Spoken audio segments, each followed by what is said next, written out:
Hey everyone, I'm Aria. Welcome back to the Love Lab Lounge. Today, we're diving into an important topic that many of us face at some point in our lives.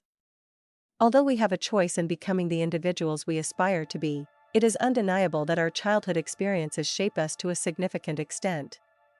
The foundations of how we respond to various situations, express ourselves, and develop behavioral patterns are often established during our formative years. From early on, we learn to navigate our immediate environment, and these early interactions can profoundly influence our adult relationships. Marriage and family counselors, Dr. Milan and Kay Yerkovich, have explored the concept of love styles, identifying that everyone has a specific approach to love and relationships, shaped by their upbringing. A love style represents our tendencies and inclinations regarding how we respond to our romantic partners. By understanding our love styles, we can gain valuable insights into how they affect our relationships. Dr. Milan and Dr. Yerkovich categorize love styles into 5 distinct types. The pleaser. The pleaser often hails from a household with overly protective or critical parents. As children, pleasers strive to be on their best behavior, hoping to avoid provoking negative reactions from their caregivers. Instead of receiving comfort, they expend their energy trying to provide it to their emotionally charged parents. Consequently, pleasers develop a profound discomfort with conflict and tend to deal with disagreements by acquiescing or quickly seeking resolution.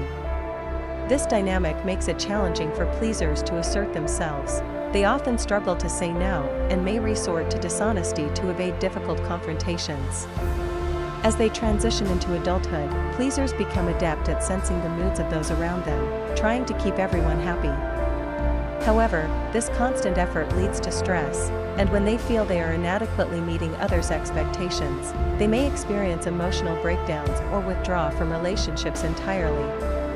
To cultivate stable connections, pleasers must learn to be honest about their own feelings, prioritizing their needs rather than merely fulfilling others' desires.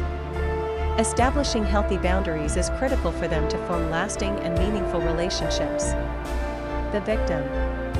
The second love style, the victim, often emerges from a chaotic home environment where unpredictability is the norm. Victims learn to comply and minimize their own needs, effectively staying under the radar to avoid triggering their angry or violent parents. From a young age, they adapt by hiding and remaining silent, employing their imaginations as a refuge from the harsh realities of their surroundings. Victims typically face low self-esteem and struggle with anxiety and depression. In adulthood, they may find themselves attracted to controlling partners, mirroring the dynamics they experienced in childhood. Having grown accustomed to chaos, victims often feel uneasy in calmer situations, as they anticipate potential upheaval. For victims to build healthy, stable relationships, they must work on cultivating self-love and learning to assert themselves. This might involve standing up for their needs rather than allowing partners to dominate or control them. The controller. The controller often comes from a background where protection was lacking, leading them to develop a tough exterior and a self-reliant attitude. Controllers believe that maintaining control prevents the vulnerability they faced during their childhood. They strive to avoid feelings of fear, humiliation, and helplessness by exerting power in their relationships. Interestingly, controllers do not associate anger with vulnerability. Instead, they may use it as a means to assert dominance. They tend to have rigid tendencies, but can also be unpredictable, displaying anger when things do not proceed as they desire. Controllers often struggle with stepping outside their comfort zones, as it makes them feel exposed and weak. To forge stable, long-lasting relationships, controllers must learn to let go and trust others. This involves managing their anger and accepting vulnerability as a part of human connection rather than maintaining an unwavering grip on control. The vacillator. Another love style is the vacillator, who often grows up with an unpredictable parent whose attention is inconsistent. Vacillators learn early on that their needs may not be prioritized, leading to a significant fear of abandonment.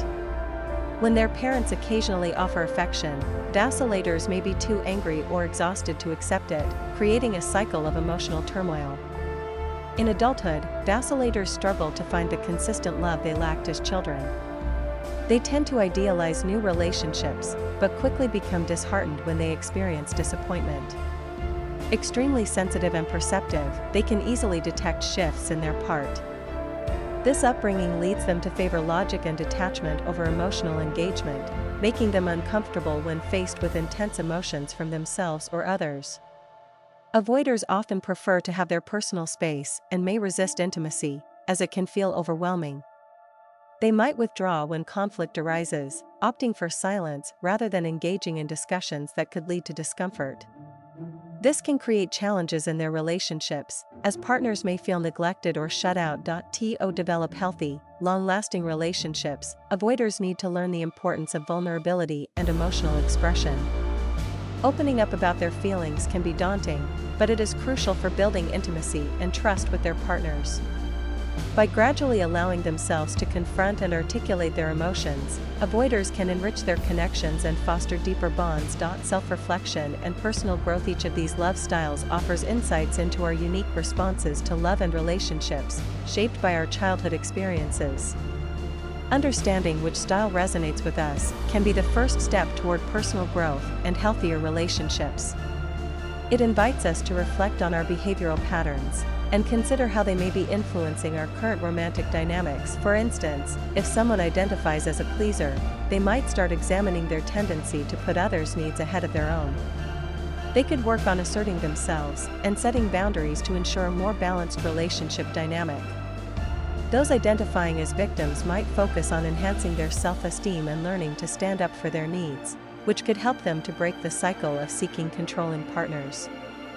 If you're enjoying what you see so far, do me a favor, consider subscribing. It really would help me out and ensures you don't miss any future content. Conclusion: identifying and understanding our love styles is integral to transforming our relationship patterns.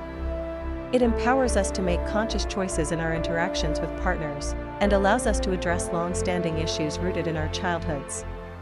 These insights can lead to better communication, deeper connections, and healthier relationships overall.